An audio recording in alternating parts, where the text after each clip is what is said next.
우리 좌우 옆에 있는 분들과 인사 나누겠습니다. 사랑합니다. 축복합니다. 바울은 아덴에서 사역을 마치고 2차 선교여행의 마지막 선교지인 그 고린도를 향해서 나아갔습니다. 오늘 고린도에 도착했는데요. 1절 말씀에 보면 그 후에 바울이 아덴을 떠나 고린도에 이르러 그렇게 말씀하고 있어요. 이 바울이 이제 고린도에 이르렀습니다. 이 고린도라는 곳이 어디냐면 아가야 지방의 수도입니다. 아가야 지방은 이 그리스도 오늘날 그리스라는 나라의 위쪽은 마게도냐고 아래쪽은 아가야라고 그래요. 그래서 아가야 지방의 가장 큰 도시가 바로 이 고린도입니다. 이 고린도는 인구가 75만 명이 모여서 살던 그런 곳이었습니다. 이 1세기 근방에서 인구가 75만 명이 모인다면 어마어마하게 큰 도시예요. 이렇게 큰 도시에 바울이 그 입성해서 하나님의 복음을 전하기 위해서 고린도로 들어간 것입니다. 이 고린도는 더군다나 항구 도시입니다. 그 무역로를 관장하고 또 거기서 정말 수많은 사람들이 모여서 무역을 이루는 그런 무역의 중심지였기 때문에 이 고린도는 정말 물질이 그냥 차고 넘치는 곳. 모든 사람들이 다 부를 많이 축적해서 정말 남부러울 것이 없이 사는 그런 곳이었습니다. 그만큼 그들이 많은 부를 축적했다는 게 꼭 좋은 것은 아니더라고요. 그들이 그렇게 많은 부를 누리고 그냥 호사스러운 생활을 하다 보니까 이 사람들이 한 가지 문제가 생겼어요. 그들은 완전한 도덕적 타락에 빠진 그런 모습을 보여주고 있는 그런 도시가 되었다는 것입니다. 그래서 그 당시 사람들이요, 이 고린도 사람처럼 행동하다라는 그런 말이 무슨 뜻이냐면 음행하다라는 말로 쓰였대요. 그러니까 그 사람들이 부자가 돼서 그걸 허랑방탕하게 쓰고 그것을 그런 성적 타락에 썼기 때문에 얼마나 그것이 그런 것이 난무했는지 그냥 고린도 사람처럼 행동하다라는 것이 음행하는 거라는 그런 의미로 쓰였고요. 고린도 아가씨들이라는 표현이 매춘부를 의미하는 거였어요. 이게 이 도시가 참 부자 도시지만 한편으로는 엄청난 도덕적으로 성적으로 타락한 그런 곳이었다는 걸 알 수 있습니다. 더군다나 그곳에는 아프로디테 신전, 비너스 신전이 있었는데요. 그것이 굉장히 큰 신전이, 어마어마하게 큰 신전이 있었는데요. 그 신전에는 히에로둘리라고 하는, 이게 히에로둘리가 뭐냐면 거룩한 창녀라는 거예요. 거룩한 창녀가 어디 있어? 거룩한 창녀, 신성한 창녀를 둬갖고는 거기서 이 1000명이 넘는 그런 창녀들이 거기서 매음을 하는 그런 일이 벌어졌어요. 얼마나 타락한 도시인지 몰라요. 여러분, 우리가 예수 믿고요, 사실 변화되면은 사실 이렇게 타락한 곳, 좀 거룩하지 못한 곳에 가는 것이 꺼려지는 것입니다. 우리가 그런 나쁜 행동, 함께 무슨 다른 사람을 해하려고 하는 그런 곳에 가고 싶어요? 그렇지 않잖아요. 이렇게 도덕적으로 타락하고 음란한 이런 도시에 사실 가고 싶지 않아야 돼요.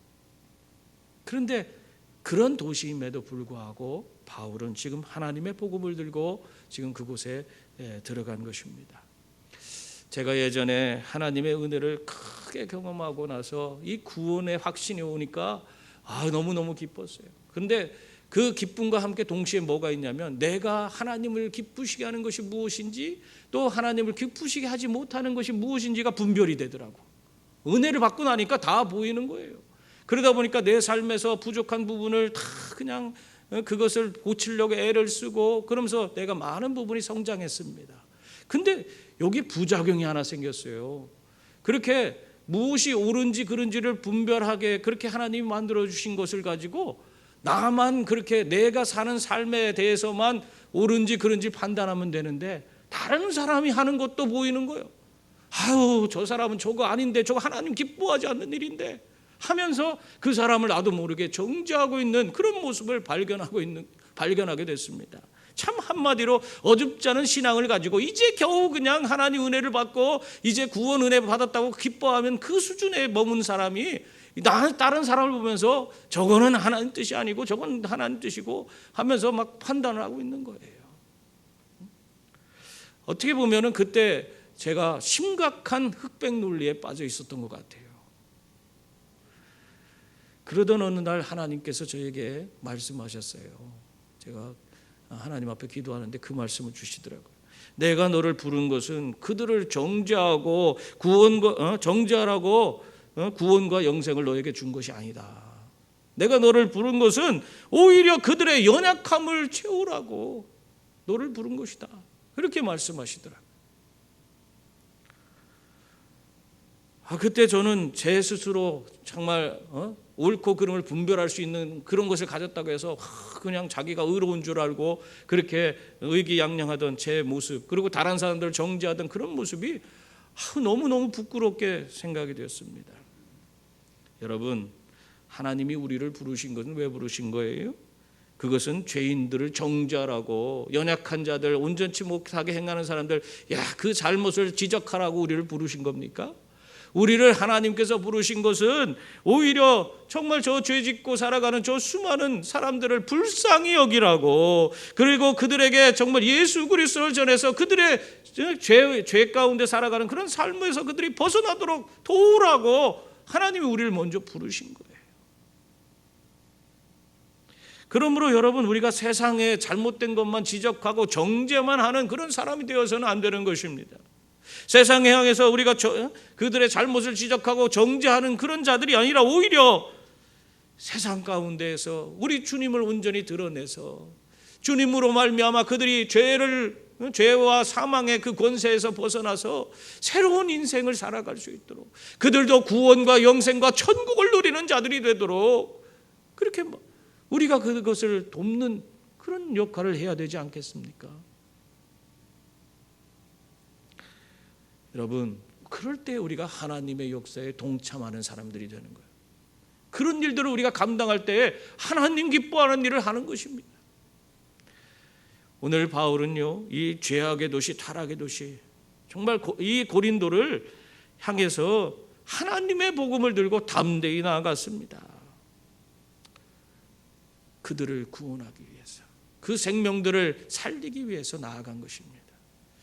특히 이 바울은요, 동역자인 실라와 디모데랑 같이 오지 않았어요. 여기 홀로 이 고린도 지역에 당도했습니다. 그래서 정말 어떻게 보면 그 고린도 지역이 너무너무 낯설고 거기에서 누구 하나 의지할 곳이 없는 그런 상태에 있었을 거예요. 그래서 오히려 자기가 이제 다른 곳을 돌보라고 떠나보낸 실라와 디모데가 같이 함께 하고 있지 않다는 사실이 너무너무 이것이 힘들고 어려운 일이었을 겁니다. 그런데요, 하나님은요, 비록 바울이 홀로 고린도에 당도했지만 그는 홀로 있게 그렇게 만들지 않았습니다. 하나님은요, 바울을 위해서 이 고린도 지역에 다른 동역자를 이미 예비해 두시고 그를 만나게 하신 것입니다. 오늘 2절 3절 말씀 보세요. 거기 보면 아굴라라 하는 본도에서 난 유대인 한 사람을 만나니 글라우디오가 모든 유대인을 명하여 로마에서 떠나라 한 고로 그가 그 안에 브리스길라와 함께 이달리아부터 새로 온지라. 바울이 그들에게 가매 생업이 같음으로 함께 살며 일을 하니 그 생업은 천막 만드는 것이더라. 그렇게 말씀하고 있어요. 하나님은 고린도에 도착한 이 바울에게요, 아굴라라 하는 그런 유대인을 만나게 하셨습니다. 이 아굴라는요, 소아시아 지역, 그 소아시아 지역은 이 아시아에서 지금 이 유럽으로 지금 넘어왔잖아요. 그리스 지역으로 넘어왔는데 이 소아시아의 북쪽 끝에 있는 그 지역이 바로 본도라는 지역입니다. 그러니까 길리기아 옆에예요. 그러니까 안디옥 위에 올라가면 길리기아, 그 다음에 본도예요. 저 북쪽 끝에 있는 것입니다. 이 본도 출신인 그런 이 아굴라를 만나게 했어요. 이 사람은 로마에서 자리를 잡고 사는, 그리고 이 천막 만드는 일로 아주 많은 사업을 확장시켜 가던 그런 사람이었습니다. 이 사람이 근데 이 사람이 예수를 믿었는지 안 믿었는지 우리가 이게 궁금하잖아요. 근데 이 사람은요, 본도 출신이라는 것에서 우리가 힌트를 얻을 수 있어요. 이 본도라는 것은 사도행전 2장에 보면 6월절 때 디아스포라 유대인들이 예루살렘에 모였을 때에 이 성령 충만 받은 그 주의 제자들이 나아가서 그들의 그 디아스포라 유대인들이 태어난 곳, 그 난 곳 방언으로 하나님의 복음을 전했다 하는 이야기가 나옵니다. 그때 그 지역 이름들이 나오는데 그때 거기에 보면은 본도라는 지역이 나와요. 그러니까 이 본도라는 지역에서 온 사람들이 이 하나님의 복음을 듣고 그때 이 성령의 역사를 보고 거기서 예수를 믿고 회심한 사람들이 많이 있었다는 거예요. 그래서 그 사람들이 결국에 본도에 돌아가서 뭐 했겠습니까? 자기들이 거기서 만난 그 성령 충만한 제자들이 선포한 그 말씀 속에서 예수 그리스도가 그들의 구주와 주인이시다, 그들의 메시아다 하는 사실을 그 많은 사람들에게 전했을 것입니다. 그래서 많은 사람들이 기독교로 개종을 하게 됐는데 바로 이 아굴라가 이 본도에서 예수를 믿고 개종한 그런 사람이었던 것 같습니다.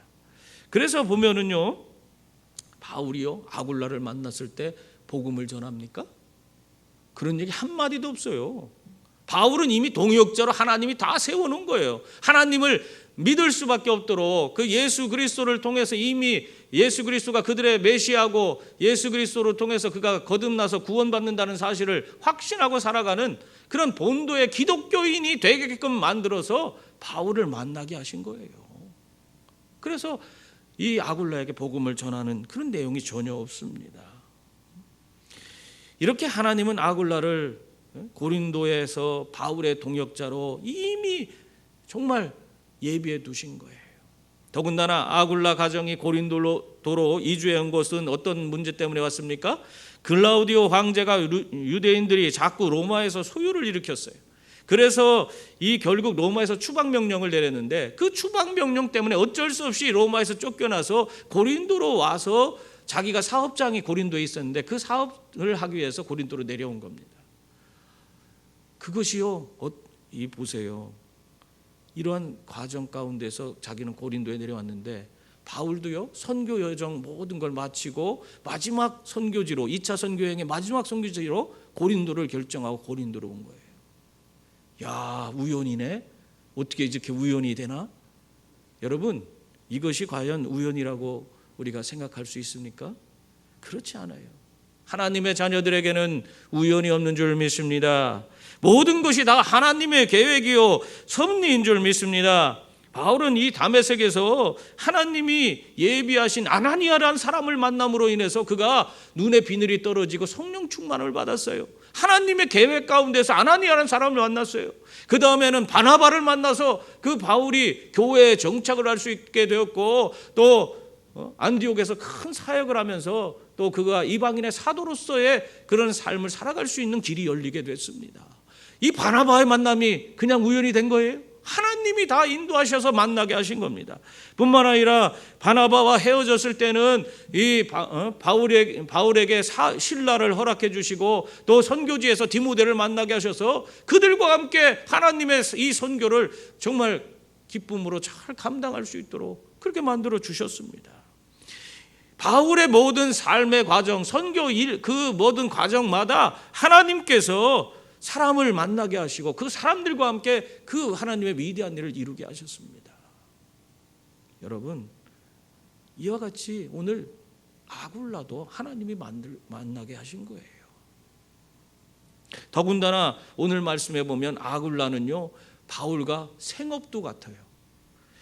생업이 같다는 게 얼마나 이게 좋은 건지 몰라요. 여러분, 자기랑 뭔가 공통점 있는 사람과 만나게 됐을 때 얼마나 우리가 기쁨이 큽니까? 자기 고향이라든가 자기 출신 학교라든가 뭐 그런 것만 같아도, 그리고 자기와 같은 직종을 가진 사람을 만나도요 서로 만나면은 대화가 술술술 풀리는 걸 알 수 있어요. 서로 마음이 잘 통해 서로를 다 이해하고 알 수 있기 때문에 그냥 너무너무 쉽게 서로 친숙하게 되는 것을 경험할 수 있습니다. 더군다나 이 지금 오늘 아굴라는요 바울과 같은 생업을 가졌으니까 둘이 만나서 얼마나 이야기가 잘 통했겠어요. 그러기 때문에 결국에는 이 아굴라와 같이 함께 살며 하나님의 일도 감당하는 그런 일이 주어지게 된 겁니다. 여러분, 이런 모든 것들을 하나님께서 다 계획하시고 섭리하셔서 그것을 인도해 주신 줄 믿습니다. 여러분, 우리의 삶도 마찬가지예요. 오늘 우리들의 삶에도 하나님께서 사람들을 이끌어 오시는 거예요. 우리에게 정말 함께 동역할 수 있는 사람들을 불러주셔서 그 사람과 함께 정말 하나님의 위대한 일을 이룰 수 있도록 그렇게 만들어 가시는 거예요. 여러분 곁으로 지금 여기 옆에 좌우 옆에 있는 분들을 보세요. 우리의 형제 자매가 바로 하나님이 나에게 이끌어 온 사람들. 이 사람과 내가 온전히 하나 되고 한 마음 될 때에 하나님의 위대한 일을 우리는 이루어갈 수가 있는 것입니다. 하나님이 예비해 두신 자들을 우리가 만나게 하신 거예요. 오늘 이 자리에 우리가 그렇게 만남 가운데에서 오늘 함께 한 교회를 이루고 하나님께 영광을 돌리고 있는 줄 믿습니다. 그러므로 여러분, 하나님이 예비해 주신 이러한 만남을 통해서 우리가 더 성숙하고 더 주님의 위대한 일에 쓰임받는 그런 분들이 다 될 수 있기를 바랍니다. 이렇게 바울은요, 아굴라와 브리스길라의 만남을 통해서 고린도에서 생활이 안정이 됐습니다. 이 생활이 안정되니까 바울이 제일 먼저 한 것이 뭐예요? 바울은 오로지 하나님의 복음을 전하는 거예요. 그래서 회당을 찾아가서 다시 하나님의 복음을 전하기 시작했습니다. 4절 말씀 보세요.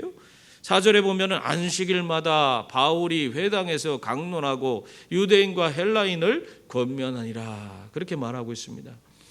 이 고린도에서 바울은요, 자기 선교 원칙이 있잖아요. 그리고 예수님께서 가르쳐 주신 그 선교 모든 전도의 방법대로 제일 먼저 회당 가서 유대인에게, 그 다음에 헬라인에게, 그 다음에 이방인에게 계속해서 이렇게 확장해가는 그런 방식으로 하나님의 복음을 전했습니다. 지금 그런데요, 오늘 바울이 회당에 가서 열심히 하나님의 복음을 계속 강론을 했습니다. 그리고 권면을 했어요.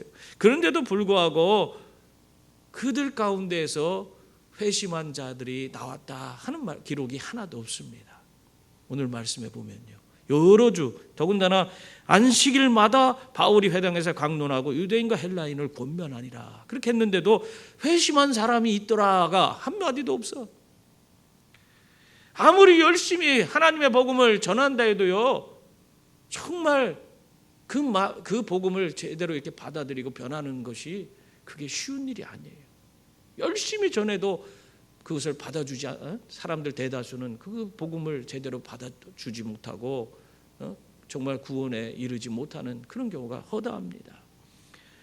바울은요, 그러한 어려움을 겪으면서 자기의 복음이 정말 벽에 부딪혀 튕겨져 나오는 것 같은 그런 결과를 경험하면서도 그럼에도 불구하고 안식일마다 회당에서 계속해서 강론하고 권면했다, 그렇게 말하고 있는 거예요.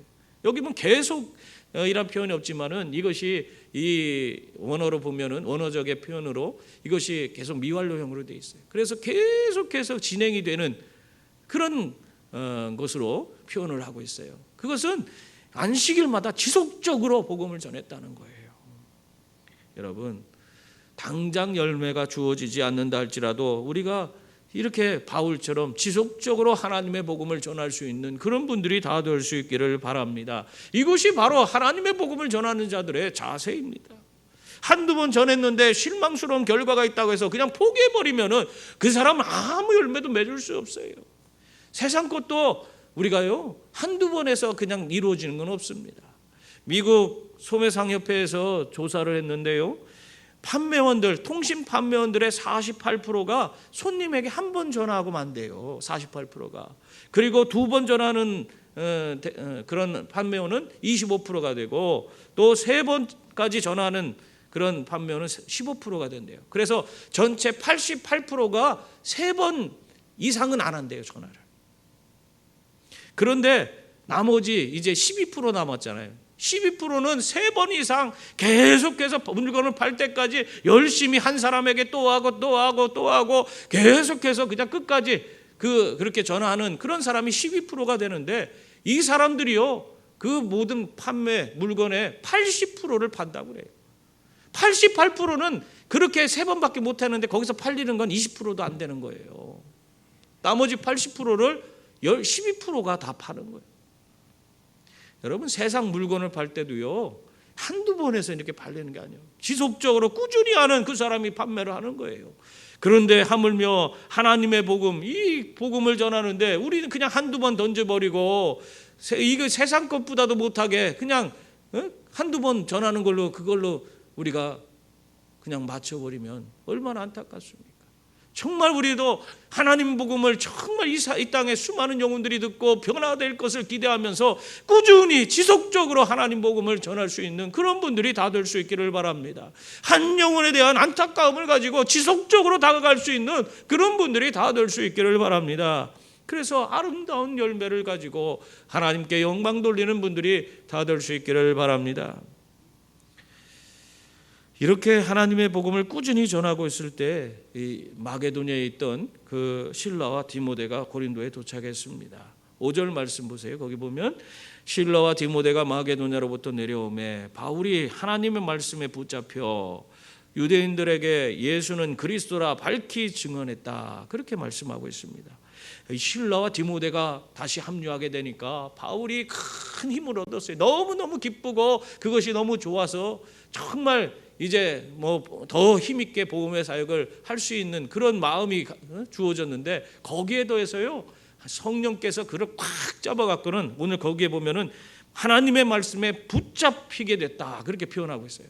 하나님 말씀에 붙잡혔다는 것은 이걸 원어로 표현하니까 뭐냐면 그 말씀이 완전히 그를 둘러쌌다, 완전 그를 지배했다 이런 표현으로 그것을 해석할 수가 있더라고요.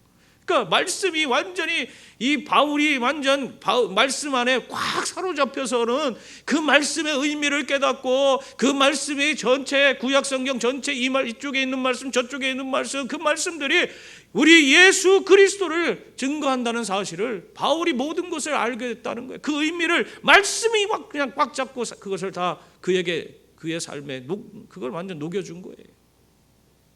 그래서 예수를 그리스도라 더 강하게 복음을 전할 수가 있게 된 것입니다. 그런데요, 그걸 듣는 유대인들의 입장에서는 어떤 생각이 들었을까요? 바울이 이렇게 구약 성경의 구석구석에 있는 말씀들을 들춰가면서 너희들이 죽인 바로 예수 그리스도가 너희들이 그토록 기다리던 메시아인데 너희들이 그를 십자가에 내어줘 죽게 했다. 이 얘기를 들을 때 그 사람들 마음이 어떻겠어요? 크게 막 거리끼게 되는 거예요. 아우 저거 우리가 뭘 잘못했다고, 아우 저런 얘기 듣기 싫다 하면서 막 이 사람들이 바울이 전하는 그 복음을 받아들이지 못하고 오히려 6절에 보면요 그를 대적하고 비방했다 그렇게 말하고 있습니다. 6절 보세요. 그들이 대적하여 비방하거늘 바울이 옷을 털면서 이르되 너희 피가 너희 머리로 돌아갈 것이요 나는 깨끗하니라. 이후에는 이방인에게로 가리라. 그렇게 말하고 있습니다. 여러분 이 바울은요 유대인들이 구원받는 거 누구보다도 더 원하던 사람이에요. 이 자기 동족이 받고 자기는 버림받아도 그렇게 되기를 원한다고 그렇게 소원했던 사람 아닙니까? 자기 동족의 구원을 위해서 애를 쓰고 지금 성경을 들어가면서 정말 우리에게 오신 바로 예수가 그리스도라는 사실을 전하고 있는데 그것을 우리가 그 사람을 모르고 알아보지 못하고 십자가에 달려 죽게 했다 그 말이 듣기 싫어서 그걸 받아들이지 못하고요 막 바울에게 달려들어서 대적하고 비방하고 막 그러니까 그것이 얼마나 강했는지. 이런 데살로니가나 베레아에서도 막 박해를 받았잖아요. 그것도 엄청 심했잖아요. 그런데 이 지역에서도 굉장히 심했던 것 같아요. 그래서 바울이 다른 데서 하지 않은 말을 해요. 뭘 합니까? 너희 피가 너희 머리로 돌아갈지어다. 얼마나 그들이 막 반대하고 막을 쓰고 달려들었는지 나는 모르겠다 이제. 옷을 막 털면서 너희 피가 너희 머리로 돌아갈 것이요 나는 깨끗하리라. 이후에는 이방인에게로 가겠다. 이렇게 선언해버리고 맙니다. 여러분 이것이 무슨 얘기예요? 먼저 옷을 털어버렸다는 것은요 다른 게 아니에요. 이건 상징적인 의미로 고린도 유대인들과 고린도에 있는 이 유대인들과는 더 이상 아무런 상관이 없는 그런 관계다 하는 것을 상징적으로 표현하고 있는 거예요. 너희들과는 이제 나랑 관계가 없다.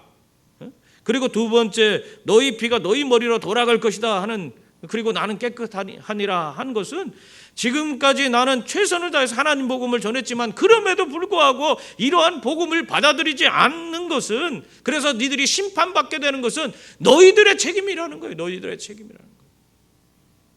그리고 이제 이후에는 이방인에게 가겠다. 이제는 하나님 복음에 열려있는 더 호의적인 이방인들에게 가서 내가 동족의 구원을 위해서 그렇게 애를 썼지만 너희들이 받아들이지 않으니까 나는 이방인에게 가겠다. 지금 바울이 그 얘기를 하고 있어요. 참 안타까운 얘기죠. 어떻게 보면 하나님께서 이 바울을 통해서 이 고린도에 있는 유대인들에게 하나님의 복음을 듣고 구원과 영생과 천국을 누릴 수 있는 그 기회를 주신 겁니다. 그들이 돌이키고 다시 한번 정말 하나님 주신 그 구원의 자리에 그들이 들어갈 수 있도록, 그 은총을 받을 수 있도록 그 기회를 주셨는데 그들은 오히려 그 기회를 저버리고 지금 오히려 바울을 대적하고 비방하고, 정말 어떻게 보면 안타까운 그런, 도저히 하나님 복음을 받아들이지 못하는 그런 모습을 보여주고 있습니다. 하나님이 주신 기회를 발로 차버리는 거예요. 우리들 가운데서도 이렇게 하나님 주신 기회를 놓치고 사는 분들이 간혹 가다 보면 그런 분들을 우리가 찾아볼 수가 있습니다. 하나님이 주시는 구원의 은혜보다 지금 당장 내가 먹고 사는 문제 때문에 하나님 앞에 나아오지 못하고, 또 이 땅에서 내가 누릴 그 명예, 권세 이런 것 때문에 하나님을 등한시하는 사람이 얼마나 많이 있습니까? 뿐만 아니라 다 자녀 교육 때문에, 직장 때문에 하나님을 내가 제대로 지금은 섬길 수 없다고 그렇게 생각하면서 그렇게 자기가 핑계대며 그렇게 지내는 사람이 얼마나 많아요. 여러분, 언제부터 하나님이 내 먹고 사는 것과 내 명예와 내 물질과 내 자녀, 내 직장과 경쟁하는 그런 대상이 되어버리고 말았습니까? 하나님이 그런 것들과 비교가 돼요. 근데 왜 그 하나님과 경쟁하는 대상으로 놓고 내 먹고 사는 것을 하나님과 동등하게 놓고 내 먹고 사는 것에 오히려 그것을 더 우선하려고 하는 그런 행동을 하고 있습니까? 하나님은 오늘도 나 외에는 다른 신을 너희 앞에 두지 말지어다 그렇게 말씀하고 있어요. 내 앞에서 하나님과 경쟁하는 것을 둔다는 것은, 그것은 이미 그 자체가 우상 숭배를 하는 거예요. 그게 우상이에요. 하나님보다 내가 더 마음을 쓰고 있는 것이 있다면 그것 자체가 우상인 거예요. 그거를 왜 놓지 못하고 있는 거예요? 그거를 내려놔야지 우리가 하나님의 은혜와 하나님의 우리에게 허락하신 구원의 그 은총을 덧입을 수가 있는 것입니다. 여러분, 하나님을 하나님으로 대접할 수 있기를 바랍니다. 마태복음 7장 12절에 보면 이런 말씀을 하고 있어요. 그러므로 무엇이든지 남에게 대접을 받고자 하는 대로 너희도 남을 대접하라. 이것이 율법이요 선지자니라. 이게 율법서와 선지서에 나오는 내용이라는 거예요. 그러니까 성경 얘기라는 거예요. 성경은 남에게 대접을 받고자 하는 대로 너도 남을 대접하라 그렇게 말씀하고 있다는 거예요.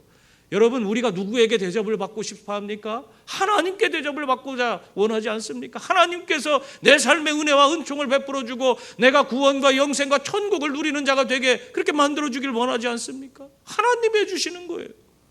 그러면 하나님께 그렇게 대접을 받고자 한다면 하나님을 대접하라는 거예요. 다시 말하면 하나님을 내 인생의 구주와 주인으로 인정하는 자가 되라는 것입니다. 하나님을 인정해야지 하나님도 나를 인정하는 거예요. 내가 하나님도 인정하지 않으면서 하나님이 주신 은혜와 복만 바라고 있다면 그 말이 되는 거예요.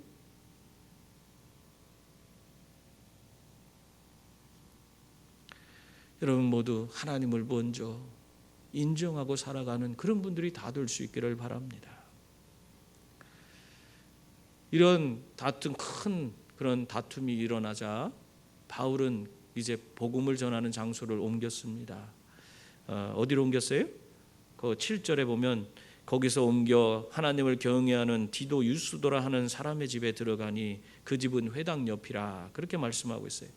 참으로 아이러니하게요, 하나님의 선택을 받았다고 하는 이 유대인들은 하나님의 복음을 다 대적하고 비방했는데 그들이 개처럼 여기는 그런 이방인들은 하나님을 지금 공경하고 섬기는 거예요. 자기 집까지 내어주면서 하나님 말씀을 듣고자 하는 그런 열심을 보이고 있는 것입니다. 여러분, 더군다나 이 디도 가문은요, 디도 유스도, 이 앞에가 가문 이름인데 디도는 이 명문가예요. 이 사람들은 이 고린도에서 높은 지위를 가진 그런 수많은 사람들을 배출한 그런 가문이었습니다.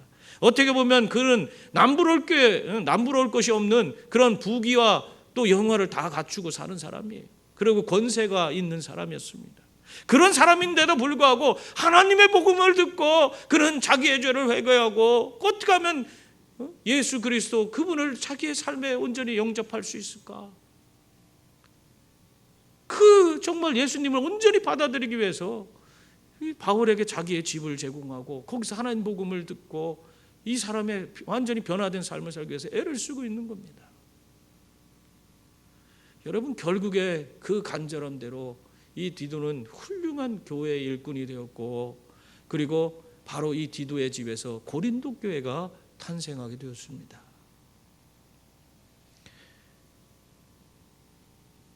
이렇게 하나님이 그래도 이 디도를 통해서, 이방인이지만 디도를 통해서 바울을 위로해 줬어요. 거기다가 또한 어떤 일이 있었냐면요, 바울이 큰 그 유대인들로부터 동족으로부터 실망을 얻었잖아요. 그랬는데 또 한 가지 위로를 받는 일이 있었습니다. 그것은 뭐냐면 고린도에 여러 회당들이 있었습니다. 회당이라는 것은 성인 남성 10명이 모였을 때 회당을 세울 수 있습니다. 유대인 성인 남성 10명이 모였을 때. 그렇다면 고린도 지역이 큰 도시니까 각 지역마다 회당들이 여러 개가 있었을 거 아닙니까? 그렇기 때문에 바울이 그 많은 회당들을 돌아다니면서 하나님의 복음을 전했던 겁니다. 근데 그 중에 한 회당의 회당장인 그리스도보라고 하는 사람이 예수를 믿고 온 가족과 함께 예수 믿고 변화된 그런 삶을 살아가게 된 거예요. 네? 여러분 8절 말씀 보세요. 또 회당장 그리스도보가 온 집안과 더불어 주를 믿으며 수많은 고린도 사람도 듣고 믿어 세례를 받더라. 이 그리스도보가 온 집안과 함께 예수를 믿게 되니까 그 영향력이 얼마나 컸는지, 더군다나 회당장이니까 유대인에게도 영향이 있지만은 그 지역 사람들에게도 큰 영향력이 있었던 것 같아요. 그러니까 이 회당장 그리스도보가 예수를 믿는 것을 보고 고린도 사람들까지도 믿어서 듣고 믿어 세례를 받더라. 그렇게 말하고 있어요. 많은 사람들이 그로 말미암아 열매가 맺히게 그렇게 되었던 것입니다. 이것으로 인해서 이 바울이 큰 위로를 받았을 것입니다. 여러분, 회당장 그리스도보의 회심, 이렇게 큰 이 그리스도보의 영향력으로 말미암아 이렇게 바울에게 큰 위로가 됐는데요. 이런 걸 보면은 정말 우리가 힘들고 어려운 일을 만나도 꼭 낙심할 이유가 없다 하는 것을 알 수가 있어요. 바울이 자기 동족을 위해서 그렇게 애를 썼는데도 그들로부터 온갖 핍박만 주어졌는데, 그럼에도 그 핍박 이후에 뭐가 있었어요? 이방인의 디도 유스도라는 귀한 사람을 만나게 되고, 그래서 자기 집을 내놓고 헌신하는 그런 사람이 있었잖아요. 그리고 또한 이렇게 회당장 그리스도 같은 사람을 만나게 돼서 이 복음이 더욱더 힘을 얻고 확장되어가는 그 역사를 보게 되었습니다. 여러분, 그러므로 우리의 삶도 마찬가지예요. 당장 겪는 어려움, 그 고난, 그것 때문에 너무 낙심하고 실망하지 마세요. 그것이 전부가 아니에요. 내가 지금 당하는 그 고난, 그 여러 가지 어려움, 그 이면에 하나님께서 더 좋은 크고 정말 놀라운 은혜를 우리에게 예비해 두신 줄 믿습니다. 그래서 우리는 낙심하고 좌절할 이유가 없어요. 하나님은 이 고난 가운데서도 우리를 더욱더 성숙하게 하시고, 또 그것을 통해서 하나님이 예비해 두신 크고 놀라운 것들을 경험하면서 정말 더욱더 힘있게 우리에게 주어진 사명을 감당할 수 있도록 만들어주시는, 우리에게 용기를 북돋아 주시는 그런 하나님이신 줄 믿습니다. 이런 과정을 겪을 때 더군다나 그날 밤에 하나님이 이렇게 디도 유스도를 만나게 하시고 또 그리스도를 만나게 하시고 그러면서 바울을 위로했지만 또 친히 그에게 임하셨어요. 참 하나님은 이렇게 섬세하세요. 여러분들, 하나님은요, 여러분들이 정말 그 힘들고 어려울 때 여러분에게 가장 가까이 오시기를 원하세요. 여러분 붙들어 주길 원하세요. 용기를 주길 원하세요. 그래서 여러분이 그 하나님 붙들고 이겨내길 원하십니다.